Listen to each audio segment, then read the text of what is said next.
lost all control. Gravity is all that I know. She's over me.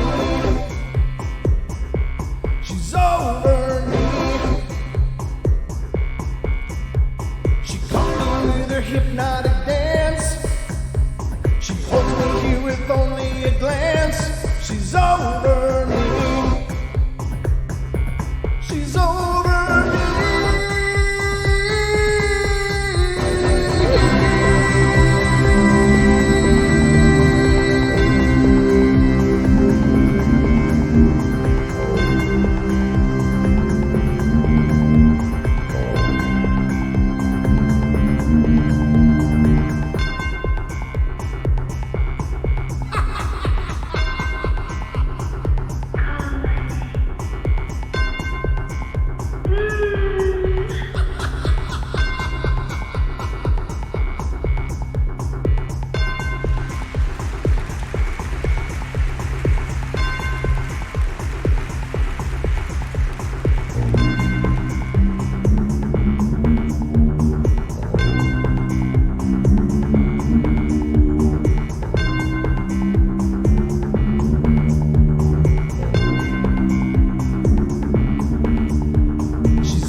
In my heart, I can't let go, I'm breaking apart, controlling me,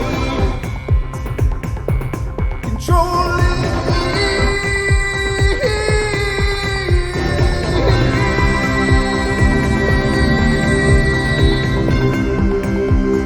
All right, everybody, welcome to the Paranormal Portal Bedtime Stories from Beyond. Hope you're doing wonderful. Having a good day myself. I'm still really wiped out. I'm really wiped out from this last weekend's activities. It was an amazing journey, a lot of fun, incredible opportunity, and I'm exhausted. I've been exhausted for all of yesterday, and I'm still exhausted today, but I'm here because I was sitting here for about 20 minutes just waiting for this time to come. I miss doing the show. I miss doing it right here with you guys as well. So I hope you all are ready because it's time for bed.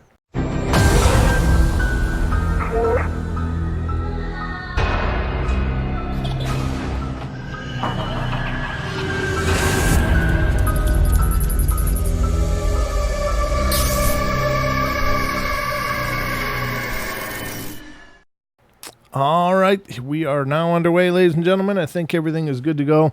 Trying to remember everything that I'm supposed to do here. It's been feels like it's been a long time since I sat in this chair and pushed all the buttons, but I think we're good. I think you guys can hear me, right? Are you all out there? You all hearing me okay? If you don't know what happened this last weekend, we by invite of Duke, we went up to Missoula, Montana, which is Duke's stomping grounds, and we went to a ghost town up there in the mountains, and just had a phenomenal time. Met some amazing people. Some I knew over throughout the show, and others I didn't, but they were all phenomenal, amazing people. Really loved the opportunity to get to know so many of them. I wish I would have had more time, but it was just a really incredible opportunity to get together with a lot of the Bigfoot researchers, which is really cool. But also my good friend Dan Pruitt joined me up there, and Dan and I investigated the ghost town for 2 days. 2 days. The first day was mostly getting around, getting a lay of the land and hiking around, looking at locations and stuff. And the second day, which was Saturday, was all about doing investigations and stuff, and it was really, really cool. A lot of you guys joined us, and I'm just so thrilled you guys were there. I'm so thrilled because the second day, it was just Dan and I on that whole mountain, all alone up on top of it, in a ghost town, in Bigfoot territory, with the potential for large predators to be around. It's a little, I don't want to say that I was ever afraid, because I really wasn't, but it was a bit unnerving. I mean, I got to tell you, my radar was at 10. I was those damn birds flew over, and they're the loudest damn wings I've ever heard, and it sounded like somebody running up the road behind me. It absolutely just, I literally felt like I had to scrape my underwear. It was just that intense. It was already intense doing the EVP session in that cabin, or the instrumental transcommunication episode in the cabin. But then, I was already feeling like my back was exposed and feeling really uncomfortable. And then here, it was just too much. I'm like, and even Dad said, is somebody running up the road behind you? And I whipped around. I'm like, yeah, I think so. And I didn't know what it was. And then the next set of birds flew over, and then I heard it. I was like, oh my God, it's the birds. It was intense. It was really intense. So it was a great time. Yeah, Brad was creepy. He was nice, though. I mean, honestly, we have more footage. We took a lot of footage during the Saturday day. We didn't stream that, so that should be much higher quality. Both of Dan and I at the Coloma Cemetery, where they ended up moving most of the cemetery, but they left five graves there, and they're from the 1800s. And I mean, they're literally like wood plaques, and the fact that they're still there just boggles my mind. But we did a session there in the cemetery. There was a road right by there, and during Saturday day there were still people coming and going, because there's another ghost town near there called Garnett, which would be fun to check out sometime too. We didn't get a chance to this time, but we were there, and then we came around, went to the hunting cabin. We we went down into the Coloma town proper in the middle there and did a full session, and that's where we had the opportunity to get in touch with this Brad. And it was the most strange thing, because I guess I don't know if I can nutshell explain it to you, but when I put the footage together, Dan's going to join us on the show, and we're going to talk about it. And let me just tell you, the daytime session was even more intense, believe it or not, with things coming through and oddities happening. Nothing over, nothing as far as apparitions or things moving or anything like that, but just the amount of communication that was happening was just intense. Dan and I were both floored, and he did the counting thing several times, and they counted with him. Like, you'd go 1, 2, 3, and they'd say 4, 5, 6, 7, 8. It was really, really incredible. Some great stuff that'll be yet to come for the show. I just haven't had the energy to do anything with it yet, because I'm telling you, it wipes you out on a whole different level. And I know this isn't ghost stories necessarily, but it is ghost stories, because this is what happened during this investigation. It was just, there was a cold that went right to your bones, especially after the sun went down. There was just a darkness that hit that mountain, and the cold was so intense. Like, that I picked up the tripod after we were done streaming with you guys, and it felt like there should be a layer of frost on it. It was so cold, like it had been in a freezer. Now it was 40 degrees, and that's cold, but it shouldn't have been that cold. It was like, oh my God. I had Dan touch it. He's like, oh man, that's really cold. And he was talking about the chill in the air too. So there was definitely a lot of energy up there. It was really intense. But I have to tell you guys, and this is something I was talking with Deb earlier, is that as disconcerting as it was to be up there alone, streaming it live and having all of your guys' energy there with us, it really made a difference. It really made it feel like we were always there together. And I don't know how else to explain it, but it's one thing to be isolated and shooting footage, but when we're streaming it, it was like you guys were there too.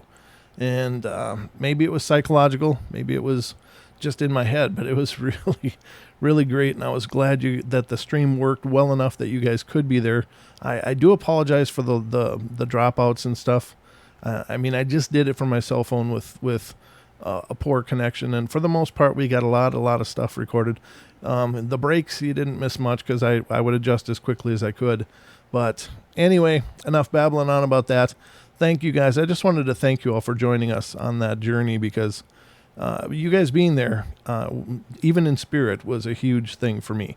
It was like, it felt like there was a cocoon around us. So, and I think that's your guys' energy and concern. So hold on, I'm still dry. like I said, I'm still wiped out. I've been trying to get back to myself, and I'm almost there, but I'm still wound out. So let's get to some of these ghost stories we got. Again, the phone lines are always open here on the portal. It's 720-923-0500. Again, 720-923-0500. Brent and Josh said the ghost box said, Josh, I don't know. You'll have to listen and check it out. I'm not going to say. But before we go to anything else, I got some cool things from Julia today. She had a really cool experience. Not necessarily paranormal, but then again, it's not normal, so maybe it kind of is.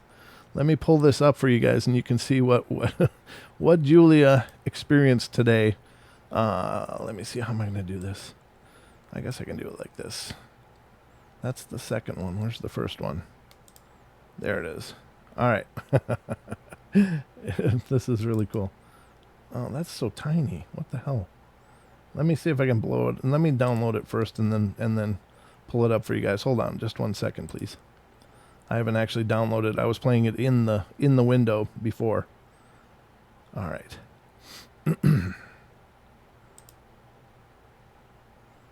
Okay. Just open whatever you want to do. Sure. Okay, that. Oh, hi, Moose.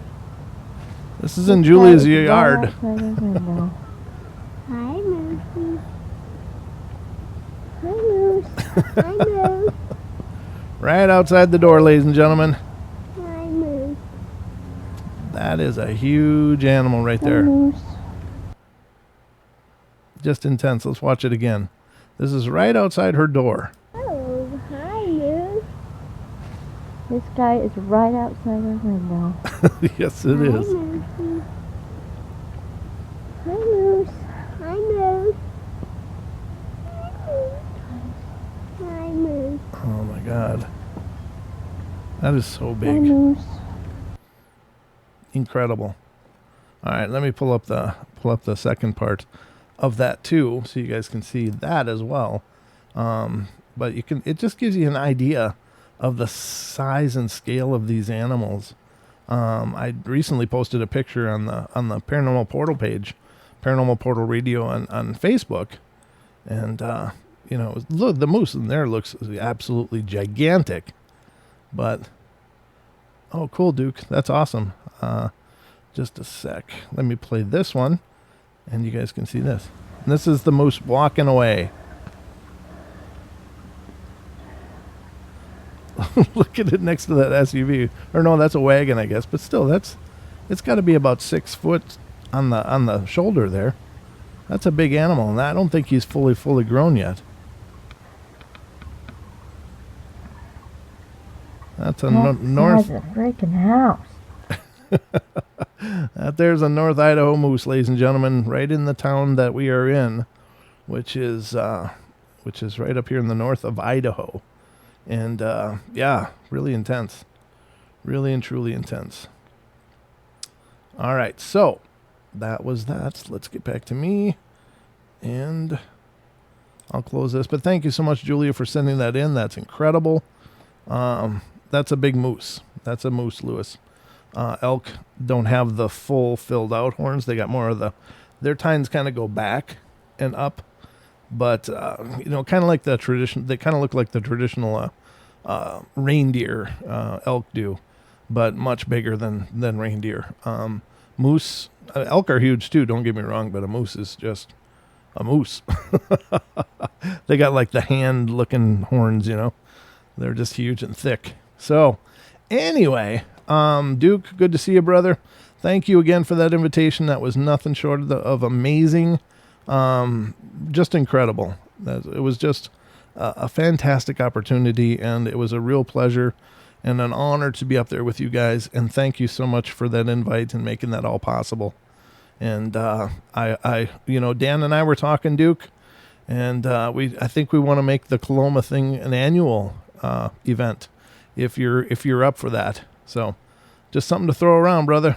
But just incredible. And everybody was so wonderful. It was just such a great group of people. Everybody was just amazing.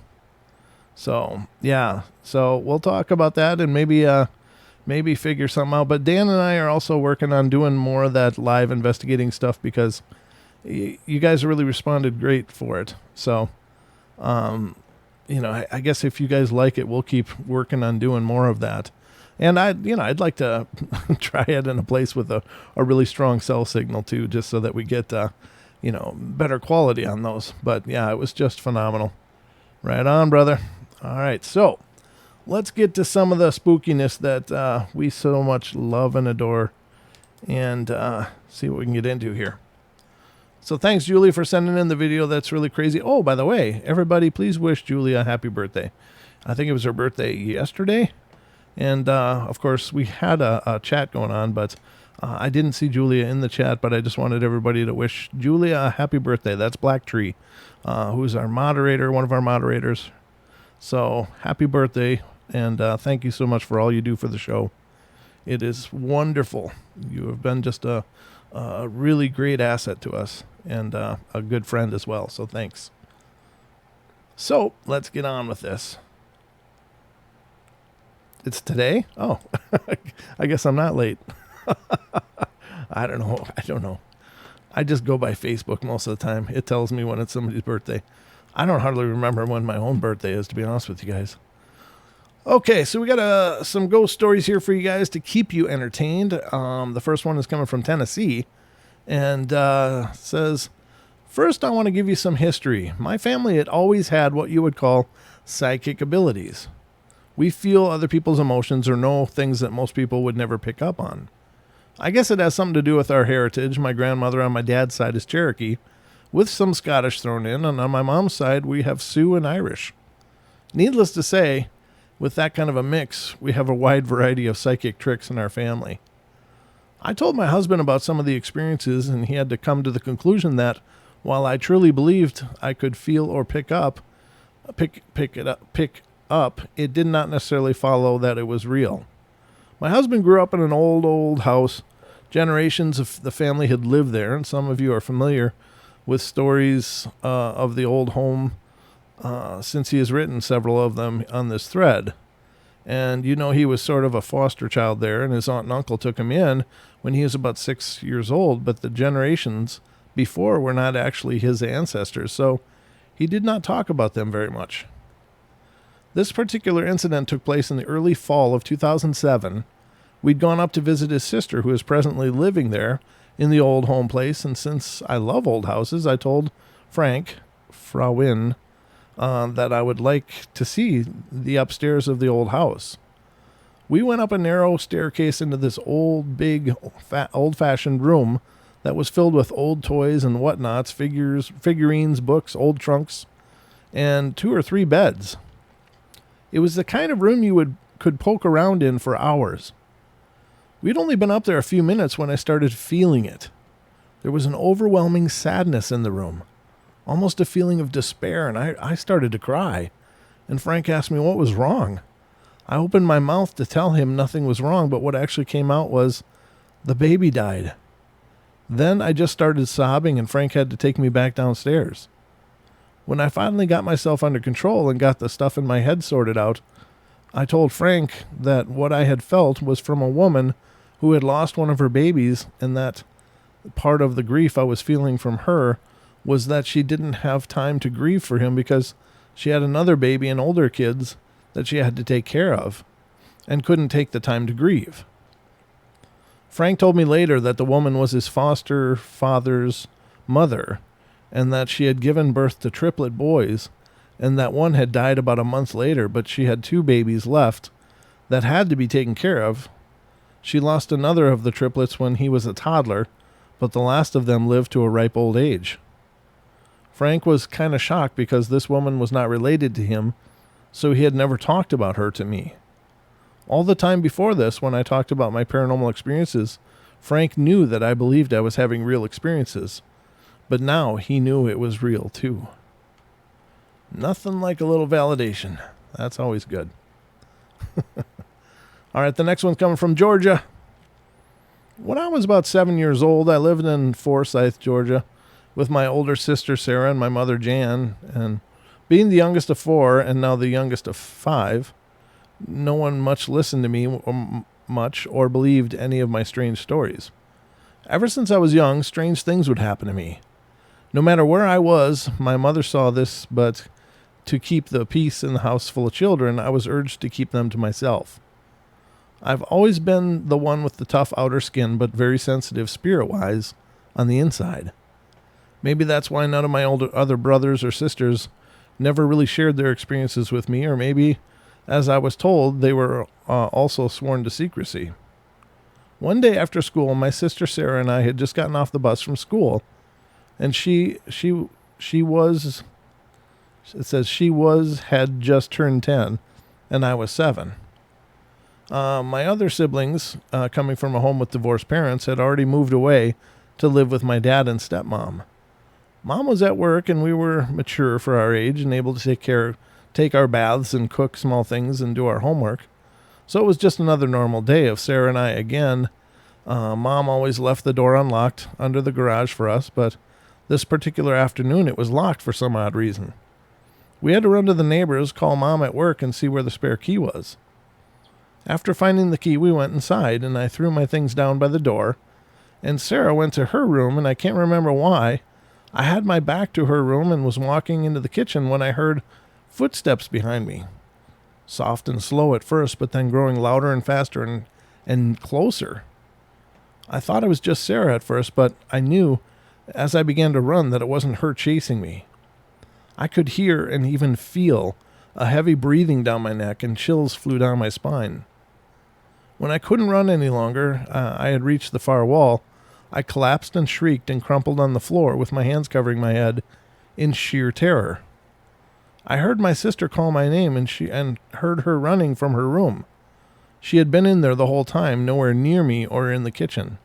She asked me what was wrong, and I told her nothing, that I just fell. Another experience was around the time of my birthday. My oldest sister Misty came up to visit and bought me one of those little princess tiara and earring sets. I just loved it so much, especially the earrings because of what a beautiful blue they were, which is my favorite color. I cherished them and kept them in a small glass jewelry box that had a small lock and key, another present from my late grandfather. I could hear things in the night always, breathing, footsteps, whispering, knocking in the bathroom door outside my room, opening and shutting. It creaked really loudly. So naturally, I had a nightlight. One night when I was asleep, I suddenly remember waking for no reason at all and looking along my wall, and there was a shadow there, the perfect silhouette of a human person. I thought it was my mom at first, so I wasn't frightened until it began to move, and there was no mom. No one, actually, creating the shadow. I noticed, even at the young age of 7, that it didn't follow the laws of nature or light. It didn't bend with the walls. It didn't move or fade no matter which way it was to the light. Even at the corners, it stayed the same shape and color. And I remember the heavy breathing, and I don't really know what happened then. I might have just gone back to sleep or passed out, but I woke up the next morning and my earrings were gone, but my box was still shut and locked. I asked everyone if they had been in my room that night, but no one had. One last thing, and then I'll stop typing so much. I promise. One day I was in the living room alone while Sarah was outside playing, and I can clearly remember watching Sailor Moon and eating peanut butter. Haha. When from the corner of my eye, a girl came and sat down next to me. I knew she was there, but didn't think much of it. She had dark hair. I couldn't really tell about any other features, really, except she was wearing a pink and white floral dress, and from what looked like the early 80s. It didn't bother me one bit. She came off peaceful, and I paid her no mind. Until I remembered Sarah was outside. She was still there until I turned my full attention to her, and then she was just gone. Sad to say, I ran out of the house and sat in the driveway with Sarah until Mom came home. That's a lot for a kid to have to deal with, yeah. Especially alone, no parents. Oof. Brave, brave children. Next one's from Massachusetts. In the mid-1970s, my uncle and his family purchased an old house located just outside of Boston in a town called Newtonville. Although I don't remember the exact date of the house was built, I know it was around the late 1700s, and the date had been painted in black on the chimney, as most of the houses in this historical neighborhood were. It had 2 staircases, the first being in the front of the house and the second in the back. The one in the front was very narrow and steep. We would visit my uncle on occasion, and there was something about this house that I, as a child, was just uncomfortable with, but could never really put my finger on it. My aunt and uncle helped out with the Boston Ballet at the time. Both my cousins were ballerinas, which for an 8-year-old girl was the coolest thing ever. They invited me to come to a performance of Sleeping Beauty one Friday night in November, and I was then going to spend the night with the younger of my 2 cousins, who was 11 at the time. Although I wasn't thrilled with sleeping in the old house, the opportunity to be at the ballet with my much cooler older cousin was much too good to pass up. That night I dressed in my best dress and headed to the Wang Theater with my uncle, aunt, and cousin, and I got to go backstage with them and witness the dancers getting ready. I was just in awe. After the performance and then dinner, we headed back to the house. My cousin and I changed into our nightgowns and got ready for bed, and I remembered I had to go ask my uncle something, so I headed down the back stairs into the living room, and it was dark and very cold downstairs with little light coming in from the upper hallway, and once I realized I was alone in the living room, I turned to head back up the stairs. Off the living room was an alcove that contained a grand piano, and all of a sudden I started to hear what sounded like a man moaning. Well, I froze in my tracks, thinking it was my uncle trying to scare me, as he knew his home gave me the creeps. I whispered, "Uncle Roy?" The moaning continued. At this point, my eyes had adjusted to what little light there was, and I leaned down to see if my uncle was hiding behind the piano and intent on catching him trying to scare me. But there was no one there. Then I heard my uncle upstairs in his bedroom speaking to my aunt. I completely froze in sheer terror. If my uncle is upstairs, then who or what is behind the piano? Finally, I mustered up the courage to go up the stairs, and I don't think my feet even touched the ground. I told my uncle what had just happened, and he didn't believe me. I didn't speak about this again until a few years later, in fear of being ridiculed. A few years passed, and my uncle and his family moved out of that house, and I asked him if he remembered what had happened that night I joined them at the ballet, and he said he did, and that he definitely felt now that the house they had been living in was haunted. He relayed the following story. There were times when objects in the house would disappear only to reappear in other places. There are odd noises at night, and the attic door in my cousin's room would be closed at night only to be found open in the morning. Then my aunt and uncle had made a terrible decision. Oh no, they decided to use a Ouija board to contact whatever spirit might be in the house. They started off by asking a few questions like, "Who are you? Did you used to live here?" And then the planchette began moving to goodbye. My uncle kept pushing with the questions, and apparently this really ticked off whatever was there. The room became extremely cold, and the air turned heavy and oppressive. And suddenly their German Shepherd dog, who was outside at the time, began to howl. In fear of waking up the neighbors, as it was pretty late, they dragged the poor dog into the house, and they sat in bed and read the Bible until early morning hours, when the bad feeling finally went away. They never messed with a Ouija board again and advised me to stay away from it if I were ever tempted. Once in a great while, I'll run to my uncle at a family gathering if I'm back east, and the story always comes up. He still reminds me to stay away from the Ouija board. I'd have to say that is pretty sound advice. Yeah, again, Ouija boards, not to be used by the untrained. All right, let's go on with the next one. Where are we going now? We're going to Georgia. I was laying in bed one night when I was 7. It seems like 7 is the number tonight. What the hell? Huh. Keeps coming up and up and up. I'll have to look up 7s later and find out what that means. Which seemed to be the peak of when I experienced paranormal phenomena. Tossing and turning, completely unable to sleep, I rolled onto my stomach, covers half off my little body, And just as I was beginning to doze off, I felt someone sitting on the end of the bed, and I heard it creaking. I assumed it was, again, my mother coming to check on me like she frequently did. I called out to her, but she never answered. I felt the pressure of what I assumed to be a hand on my back, and then I could feel her leaning down next to my face. The soft voice was not that of my mother. "Are you ready?" she said. It is a female, no doubt, but not my mom at all. In fear, I wrenched the covers over my head, too afraid to move anymore, and drifted off to sleep sometime later. I asked my mom if it was her who had come into my room and said that, but she said no, and then asked what it said, and I told her it asked me if I was ready. Ready for what? We didn't know. Sure enough, the following Sunday, my grandpa, who I was very close to, died in his sleep, in his favorite armchair, and I never even got to say goodbye. I guess my guardian angel was just trying to prepare and warn me. Maybe.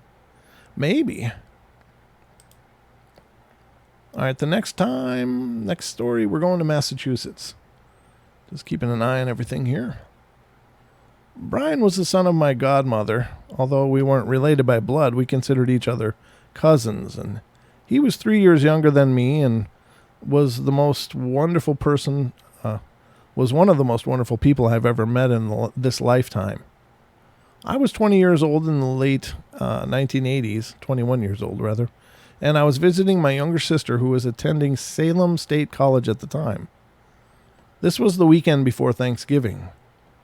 During that visit, my mom called us to let us know that Brian had been killed the night before in a horrible car accident in Virginia. He was only 18.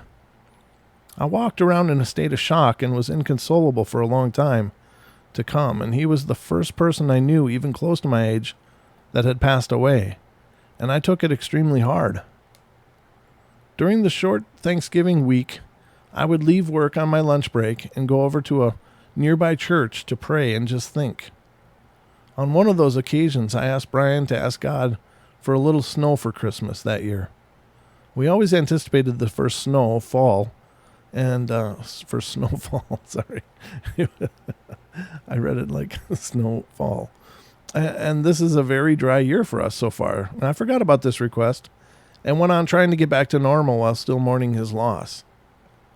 A few weeks before Christmas, I was driving home from a babysitting job when I got to thinking about Brian, and I cried all the way home. I drove to the top of the driveway where our house sat on the hill and cried some more. Something on the windshield suddenly caught my eye. Flakes of snow were falling on my windshield and melting. I stopped crying and watched them come down and slowly melt into beads of water, and I remembered my request at the church but didn't think the two were related. That is until I stepped out of the car. I stared up at the sky, expecting to look up and see more snow falling, and what I saw shocked me. It was a beautiful cloudless night with 1,000,000 stars shining in the sky. The bare trees moved with the breeze, and I stood there with my mouth open. Where did the snow come from? What had I just seen? My mom drove up the driveway just then and asked me what I was doing, and I told her what had happened, and she just nodded her head. I don't know if she believed me or not, but I didn't push it. We entered the house, and she asked me if I was all right, and I started to cry again. From upstairs, I could hear my dad yelling for either myself or my mom to come upstairs quick. I ran up to my parents' bedroom only to find my dad kneeling in front of a large picture window as if in prayer. "Come here, you have to see this," he said, waving me towards him, and I had no idea what he was looking at, and I suddenly felt frightened. I knelt down next to him, and he pointed out the window to the sky. "Keep watching the sky," he said. I did, and seconds later, a glowing green chunk dropped from the sky and burnt out as it neared the earth. We were witnessing a meteor shower. This was followed by several shooting stars, and I don't know if this is related to the snow on the windshield or not, but I had this overwhelming feeling that God, a greater power or something, understood my grief, and I was not alone. I wanted to run to my room and throw the covers over my head. It was such a very powerful feeling. The following summer, my family had planned to rent a beach house for a week on the Maine coast, and this was a yearly vacation, and Brian had been present for this vacation most years, and I remember him arriving at our house with either a surfboard or a boogie board in tow, and he was what you would think of when you pictured a typical surfer boy. Tan skin, sun-bleached hair, and Ocean Pacific clothing. I was dreading this vacation because of this hole his death had created in my life. At the time, I had just taken a new job working as a salesperson and was constantly traveling, and I was in an area that had a shop where you could get your tarot cards read. I felt this pull to go in. The reader started to tell me different things about my life and about the future, and she suddenly stopped. She looked at me and asked if I had recently lost a brother or a cousin in a car accident. I asked her how she knew that, and she said he kept coming up in the cards. I burst into tears. I was really embarrassed to be crying in front of this woman, but I couldn't help it.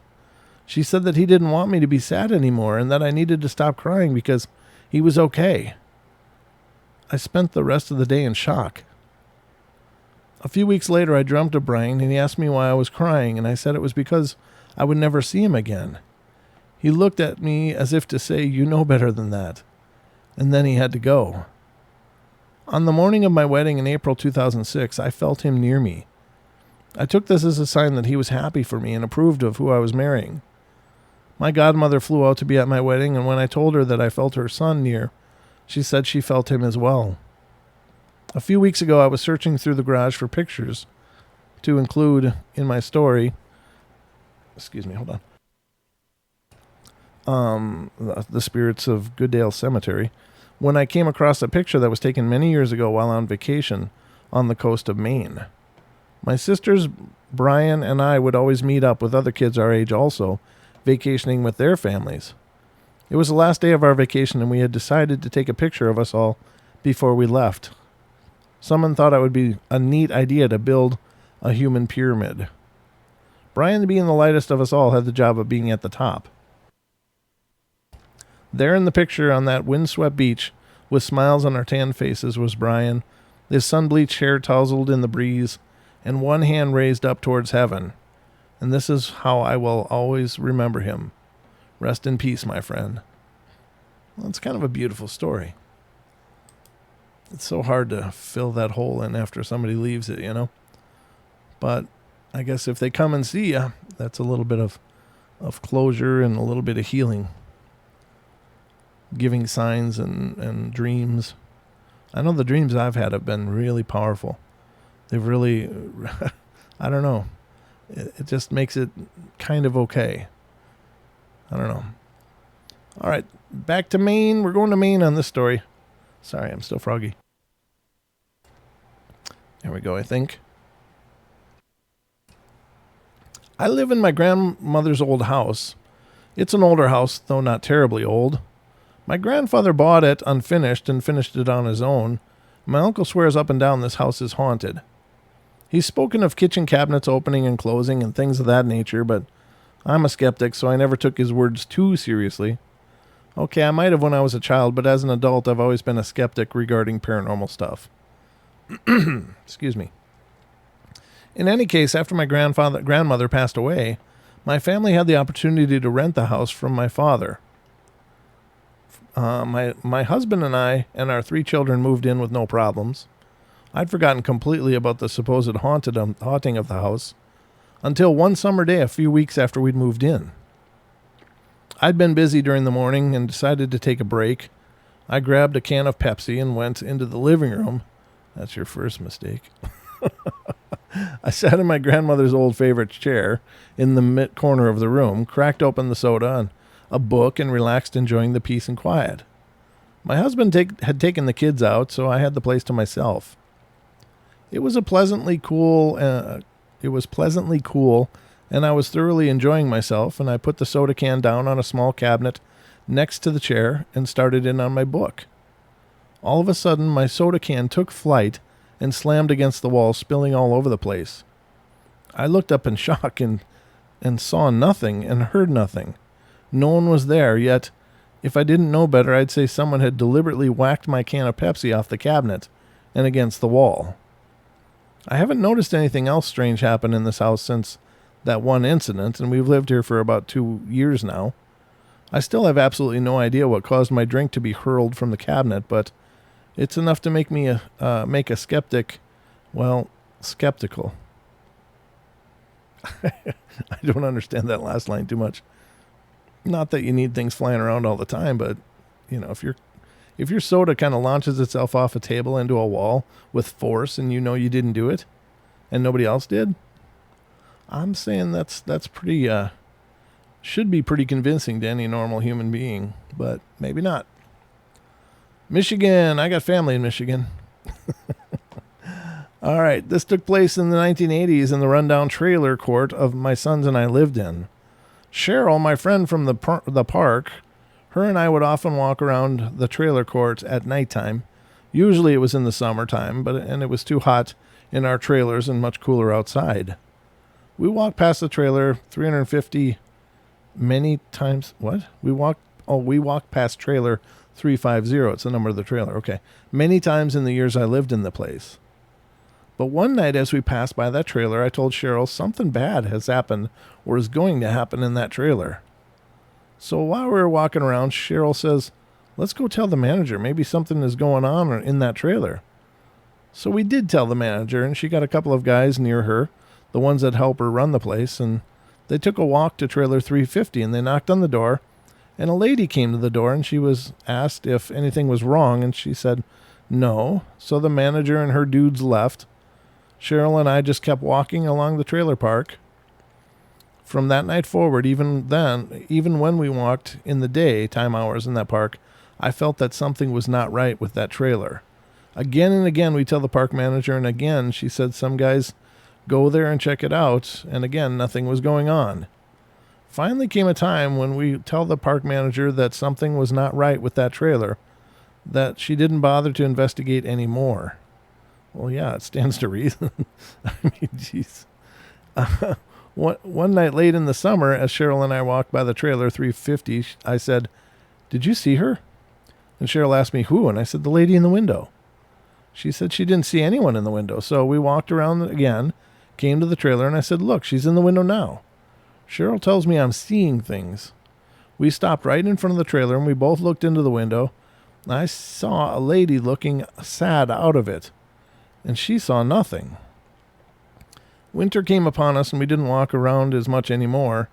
However, we did, and I would say, Cheryl, something is not right with this trailer. Something's not right with this story either. She finally told me to stop that, and I was making her frightened. Her trailer was just two away from this one. I was 5 trailers away from this one, and we do our walking, and I didn't say anything to Cheryl anymore. But I still felt something was wrong with this trailer number 350. And when I see the park manager sometimes on our walks in the park, I tell her something. Are you kidding me? Is this story going anywhere? She just tells me, okay, I'll look into it, but Cheryl and I knew she didn't bother. I'm really getting wound out by this story. It's absolutely really long, but it's kind of irritating me now. Let me see. All right. I scrolled down and I probably shouldn't have, but it's a really long story, so hopefully it's going to get to something. All right, so some days later, I had all my windows open and I had to close them up. My trailer was starting to smell like trailer number 350, and I asked 2 neighbors on each side of the trailer if they smelled something awful from the trailer, and they told me they couldn't open their windows anymore due to the smell. So the 2 neighbors and I went nearer to the trailer, and oh my gosh, the smell took our breath away. I got sick, and one gal threw up, and the other ran home, and I asked the gal with me, what do you think that is? And she said, it smells like something dead. And I said, yeah, I think so. We went to the park manager's house. I'm rolling my eyes here. All right. And told her what we smelled from that trailer. And she said to me, okay, not again. I thought you guys gave up on that. I said, it's not only me and 2 other people who smells this. Come find out. It wasn't only me that smelled this. Others besides the neighbors on both sides smelled it too. We followed the park manager to trailer number 350, and she knocked. No answer. She had one of her dudes knock the door down. Oh my gosh, I was so sick. Everyone had to cover their noses. The smell that came out of that trailer was horrible. Her and the two dudes with her went in, and we can hear them coughing and gagging, and they come out all white and breathing hard. In the trailer near the door, they found a dead woman. It appeared she had an abortion and bled to death by the door. In the back bedroom was where the abortions were taking place. Under some mattresses was many fetuses in different stages of their life. Oh, God. Some were pretty big babies that could have lived, but instead they were left to die. Oh, I should have left this story when I had the chance.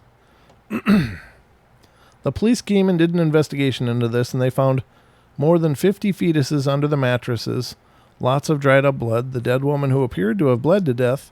The trailer was in danger of contaminating all of us who lived in the park. It was hauled away, many pictures taken of the trailer with the contents on the inside, and it was hauled off to some place and burned.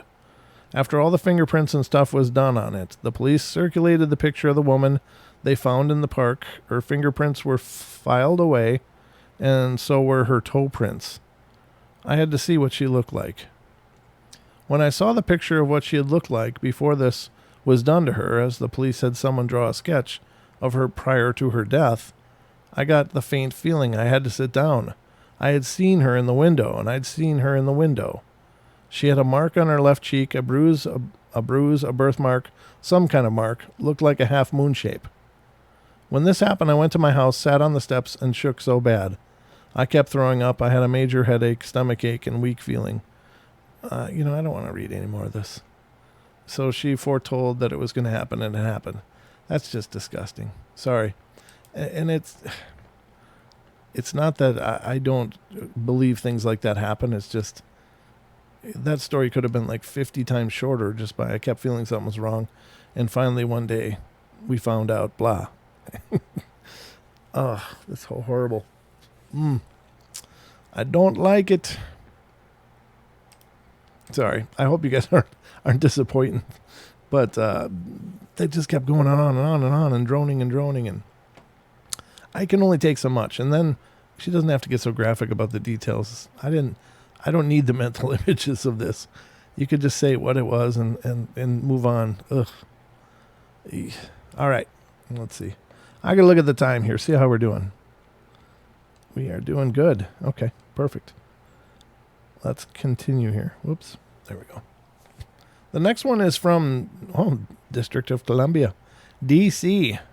We know all kinds of spooky stuff happens there every time they're in session. But let's see what this one's about.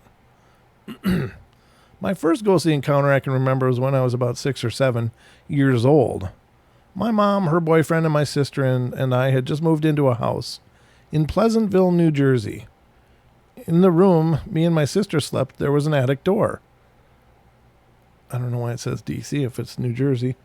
But I felt very uneasy living in the house, and especially uneasy sleeping in that room with the creepy attic. I dozed off to sleep maybe 2 or 3 in the morning, or 3 or 4 in the morning, and I woke and saw the attic door open. I tried to wake my sister, who was sleeping beside me in the same bed, to get up and close the door, but she wouldn't move at all. All of a sudden, I saw something move in the corner of my eye. The movement came from the left side of my vision, about 4 or 5 feet from the bed, and it was very dark in the room, but the moon showed through the window and provided a little light. At first, I thought my eyes were playing tricks on me because of what I saw. I wiped my eyes, blinked, and pinched my left arm to make sure I wasn't still asleep, and what I saw almost made me pee on myself. Looking directly at me through empty eye sockets was a skeleton. It had on a black cape, and inside was blood red. I know how this sounds, but it is very true. I couldn't scream. I couldn't move. I was in shock and scared out of my mind. I closed my eyes and hid my head under the covers. When I looked up, it was still there, which really made me believe I wasn't dreaming. Finally, I mustered up enough strength and ran out of the room, leaving my sister and the ghostly figure, or whatever it was, behind. I ran to my mom and told her what happened, and of course she didn't believe me, but stayed with me until I fell asleep. To this day, I don't know what it was, which is why I am deeply interested in the paranormal. Yeah, that is a weird thing, though. I think ghosts can appear however they want to. And maybe some of that appearance comes from the child, maybe the person. Maybe it also derives an appearance based on the energy of the person. And with a kid, maybe a skeleton is how it would appear if it wanted to be scary. I don't know. It does seem like a cliche, though, really, it does. So this one is DC as well. Yeah. When I was 13, I lived in my grandmother's house with my mom and sister.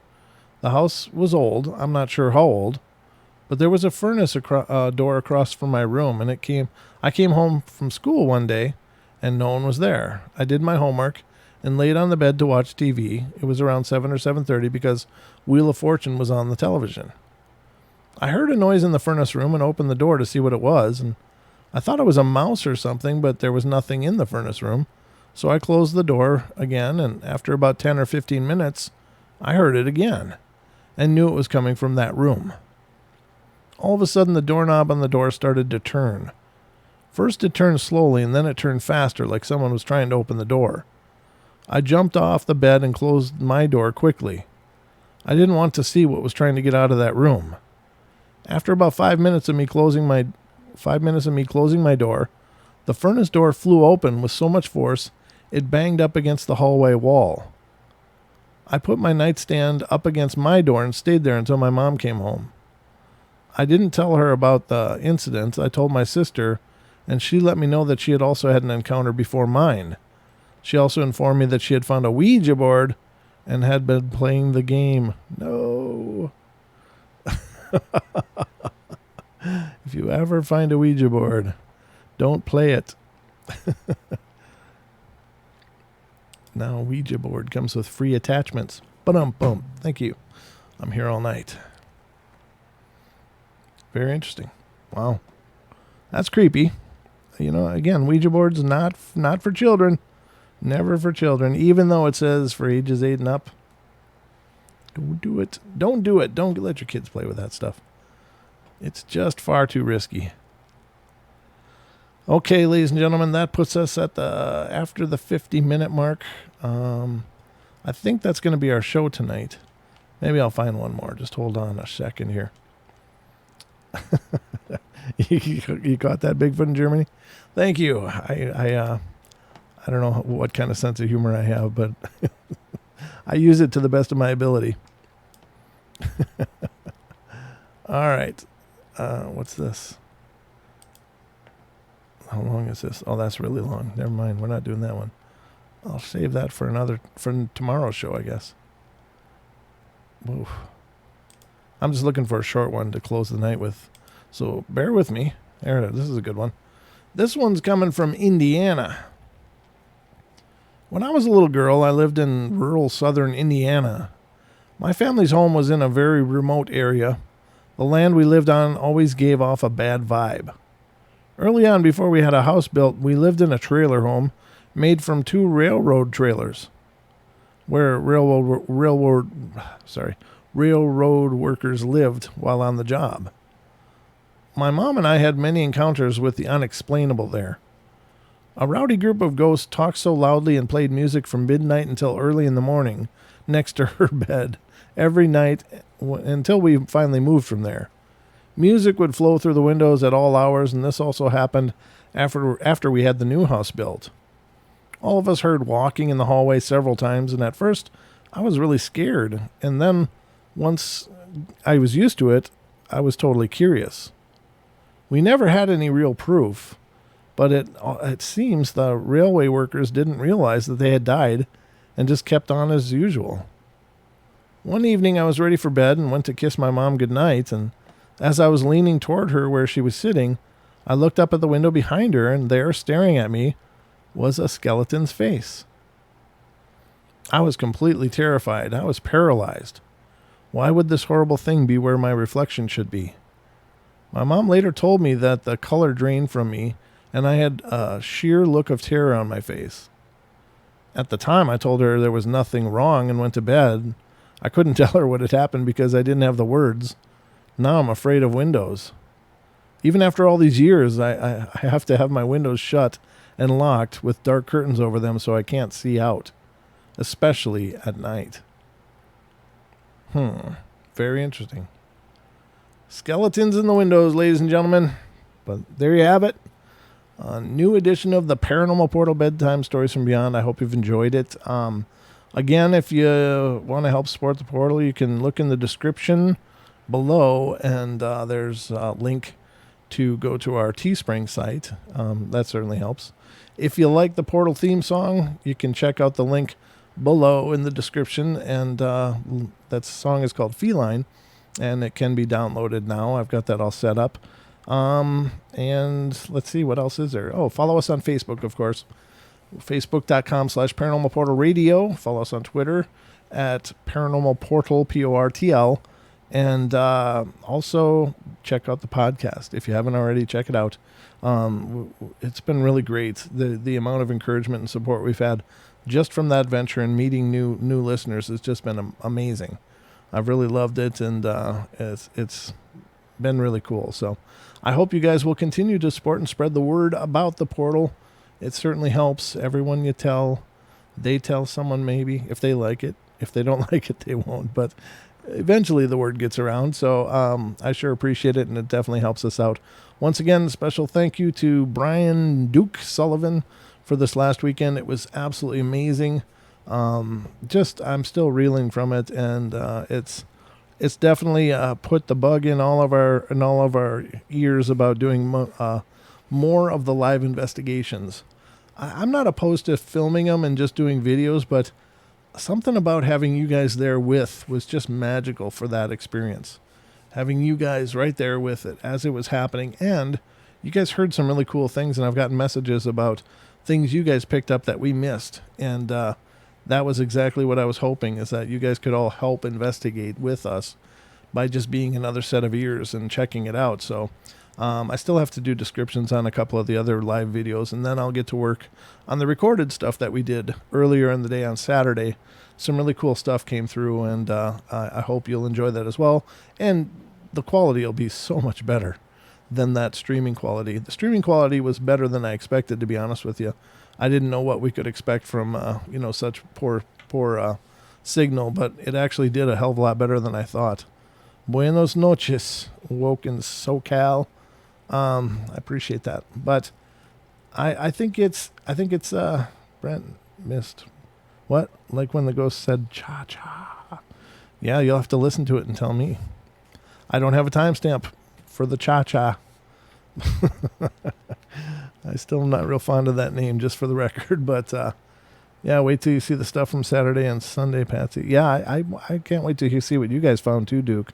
Unfortunately on Sunday we kind of all lost track, and you guys went to where you were without a signal, and we stayed where we were, and it was pretty intense, brother. So, but thank you all again, and so we'll keep planning away and trying to get some more stuff nailed down and get some more live investigations going for you guys, and hopefully Don will be able to make the next one, because that would just even be cooler. So anyway, guys, I love you all. Be good, be kind, be nice, take care of each other, help each other out, find the magic in every day, and remember to laugh as much as you can. I'm going to try to get some rest. I'm going to do the comments and tags on the other 2 live videos, and then I'll probably upload the videos from Saturday and maybe start working on that. But when we air those, I'm going to have Dan join us on that show, because he was there, and he can help explain a lot of the technical stuff that I can't. So take care, guys. Have a wonderful night, and I'll see you tomorrow night for more of the bedtime stories. But until then, have a great day tomorrow, and sweet dreams.